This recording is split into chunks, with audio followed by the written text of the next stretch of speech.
شروع اللہ کے نام سے جو بڑا مہربان نہایت رحم والا ہے۔ الف لام میم، یہ حکمت کی بھری ہوئی کتاب کی آیتیں ہیں، نیکوکاروں کے لیے ہدایت اور رحمت، جو نماز کی پابندی کرتے اور زکوٰۃ دیتے اور آخرت کا یقین رکھتے ہیں، یہی اپنے پروردگار کی طرف سے ہدایت پر ہیں اور یہی نجات پانے والے ہیں۔ اور لوگوں میں بعض ایسا ہے جو بےہودہ حکایتیں خریدتا ہے تاکہ لوگوں کو بے سمجھے خدا کے رستے سے گمراہ کرے اور اس سے استہزاء کرے، یہی لوگ ہیں جن کو ذلیل کرنے والا عذاب ہوگا۔ اور جب اس کو ہماری آیتیں سنائی جاتی ہیں تو اکڑ کر منہ پھیر لیتا ہے، گویا ان کو سنا ہی نہیں، جیسے ان کے کانوں میں ثقل ہے، تو اس کو درد دینے والے عذاب کی خوشخبری سنا دو۔ جو لوگ ایمان لائے اور نیک کام کرتے رہے ان کے لیے نعمت کے باغ ہیں، ہمیشہ ان میں رہیں گے۔ خدا کا وعدہ سچا ہے اور وہ غالب حکمت والا ہے۔ اسی نے آسمانوں کو ستونوں کے بغیر پیدا کیا جیسا کہ تم دیکھتے ہو، اور زمین پر پہاڑ بنا کر رکھ دیے تاکہ تم کو ہلا ہلا نہ دے، اور اس میں ہر طرح کے جانور پھیلا دیے، اور ہم ہی نے آسمان سے پانی نازل کیا، پھر اس میں ہر قسم کی نفیس چیزیں اگائیں۔ یہ تو خدا کی پیدائش ہے، تو مجھے دکھاؤ کہ خدا کے سوا جو لوگ ہیں انہوں نے کیا پیدا کیا ہے۔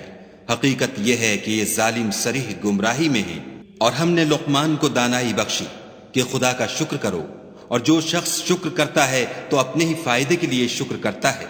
اور جو ناشکری کرتا ہے تو خدا بھی بے پرواہ اور سزاوار حمد و ثنا ہے۔ اور اس وقت کو یاد کرو جب لقمان نے اپنے بیٹے کو نصیحت کرتے ہوئے کہا کہ بیٹا، خدا کے ساتھ شرک نہ کرنا،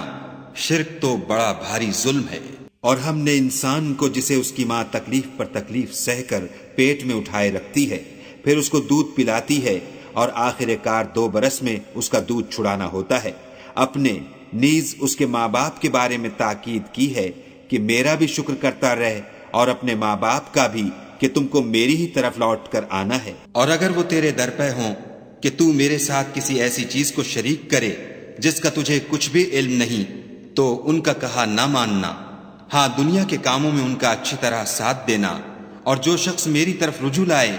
اس کے رستے پر چلنا، پھر تم کو میری طرف لوٹ کر آنا ہے، تو جو کام تم کرتے رہے میں سب سے تم کو آگاہ کروں گا۔ لقمان نے یہ بھی کہا کہ بیٹا، اگر کوئی عمل بالفرض رائی کے دانے کے برابر بھی چھوٹا ہو، اور ہو بھی کسی پتھر کے اندر یا آسمانوں میں مخفی ہو یا زمین میں، خدا اس کو قیامت کے دن لاموجود کرے گا۔ کچھ شک نہیں کہ خدا باریک بین اور خبردار ہے۔ بیٹا، نماز کی پابندی رکھنا اور لوگوں کو اچھے کاموں کے کرنے کا امر اور بری باتوں سے منع کرتے رہنا، اور جو مصیبت تجھ پر واقع ہو اس پر صبر کرنا، بے شک یہ بڑی ہمت کے کام ہے۔ اور ازراہ غرور لوگوں سے گال نہ پھلانا، اور زمین میں اکڑ کر نہ چلنا کہ خدا کسی اترانے والے خود پسند کو پسند نہیں کرتا۔ اور اپنی چال میں اعتدال کیے رہنا، اور بولتے وقت آواز نیچی رکھنا، کیونکہ اونچی آواز گدھوں کی سی ہے، اور کچھ شک نہیں کہ سب سے بری آواز گدھوں کی ہے۔